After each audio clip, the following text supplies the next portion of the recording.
Hello दोस्तों, हम discuss करेंगे आज विषुवत रेखा या भूमध्य रेखा पर स्थित कौन कौन से देश आते हैं।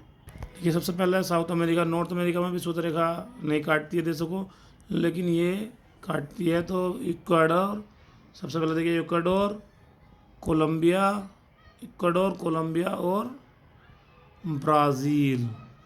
तो इसकी शॉर्टकट याद कर सकते हैं ECB, इक्वाडोर, कोलंबिया, ब्राज़ील। ये साउथ अमेरिका से को पार करती है विषुवत रेखा।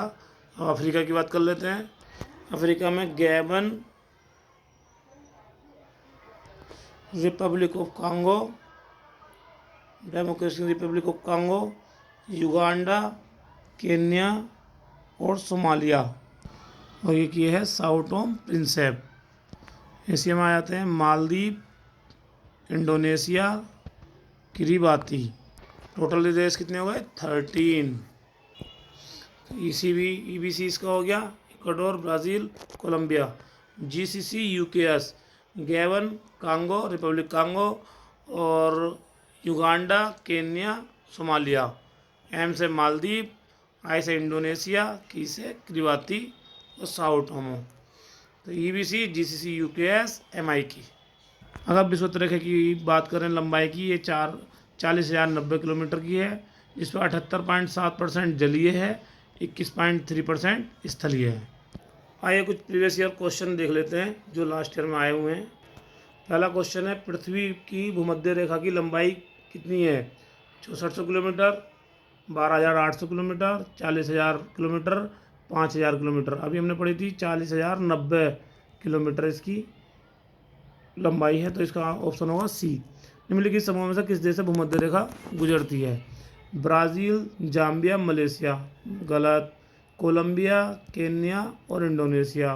बिल्कुल सही, क्योंकि कोलंबिया कहाँ आ गया? ये साउथ अमेरिका में, केन्या अफ्रीका में, इंडोनेशिया एशिया में। ब्राज़ील सूडान से नहीं गुजरती, मलेशिया से नहीं गुजरती, वेनेजुएला से नहीं गुजरती, इथियोपिया से नहीं गुजरती, इंडोनेशिया से गुजरती है। इसलिए इसका ऑप्शन होगा B। टोटल 13 कंट्री दे रखे हैं। साओ टोमो प्रिंसेप, कांगो गणराज्य, Uganda, Somalia, Indonesia, Ecuador, Brazil, Gabon, Congo गणराज्य, केन्या, मालदीव, किरीबाती और कोलंबिया। नेक्स्ट क्वेश्चन है, निम्नलिखित में से किन देशों से होकर भूमध्य रेखा नहीं गुजरती?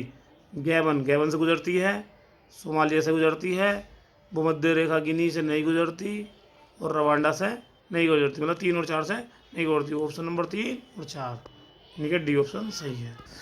अगला क्वेश्चन है, भूमध्य रेखा निम्नलिखित में किस देश से होकर नहीं गुजरती? तो देखिए ऑप्शन नंबर 1 क्या है? केन्या से गुजरती है, मैक्सिको से नहीं गुजरती, इंडोनेशिया से गुजरती है, ब्राज़ील से भी गुजरती है। ठीक है, ऑप्शन नंबर 20 का सही होगा। निम्नलिखित क्वेश्चन में 5 देते हैं। निम्नलिखित में कौन से देशों में से भूमध्य रेखा अवस्थित है?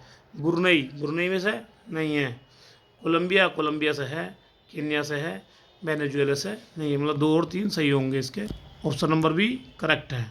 नेक्स्ट क्वेश्चन, भूमध्य रेखा गुजरती है कैमरून से नहीं गुजरती, कोस्टरिका से नहीं गुजरती, केन्या से गुजरती है, यानी कि ऑप्शन नंबर C ठीक है। जिस अक्षांश पर वार्षिक तापांतर न्यूनतम होता किस पर होता है? भूमध्य रेखा पर, क्योंकि इस पर सीधी मतलब सूर्य की रेखाएं पड़ती रहती हैं। भूमध्य रेखा पर वार्षिक तापांतर सबसे कम पाया जाता है। यहाँ लगभग वर्ष सूर्य की किरणें लंबवत पड़ने से उच्च और निम्न तापमान में ज़्यादा अंतर नहीं पाता। इन क्षेत्रों में कोई शीत ऋतु नहीं होती है। क्वेश्चन नंबर 8, निम्नलिखित नगरों में से कौन सा भूमध्य रेखा सबसे अधिक निकट है? तो इसका आंसर है D। इसका ऑप्शन वो पढ़ते हैं व्याख्या। कोलंबो 6 डिग्री 55 मिनट 30 सेकंड उत्तरी अक्षांश पर, जकार्ता 6 डिग्री 12 मिनट पर, दक्षिणी अक्षांश पर मनीला पर है, सिंगापुर सबसे कम है। तो स्पष्ट होता है कि ये सिंगापुर भूमध्य रेखा से 137 किलोमीटर दूरी पर अवस्थित है। भूमध्य रेखा, कर्क रेखा और मकर रेखा तीनों में से किस महाद्वीप से गुजरती है? अफ्रीका से। भूमध्य रेखा, कर्क रेखा और मकर रेखा तीनों अफ्रीका महाद्वीप से गुजरती हैं। दक्षिण अमेरिका महाद्वीप से भूमध्य रेखा और मकर रेखा गुजरती है। तो हमें याद रखना, भूमध्य रेखा किससे? भूमध्य रेखा, कर्क रेखा और मकर रेखा अफ्रीका से तीनों गुजरती हैं, और दक्षिण अमेरिका से भूमध्य रेखा और मकर रेखा।